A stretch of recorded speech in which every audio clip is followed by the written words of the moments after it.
بیوی کو محبت کے ساتھ کھانا کھلانا، منہ میں لقمہ ڈالنا، ظاہر بات یہ بالکل خالص دنیاوی عمل ہے، شہوت سے اس کا تعلق ہے، لذت سے تعلق ہے، اس میں انسان کو لطف ملتا ہے۔ لیکن سرکار دو عالم صلی اللہ علیہ وسلم نے ارشاد فرمایا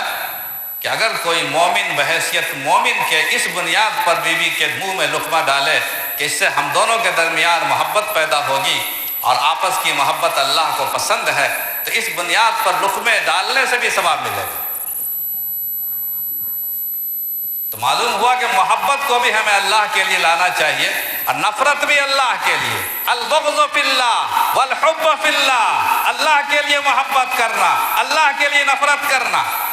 نفس کا کوئی دخل ہی نہیں ہے۔ ایک پہلوان حضرت علی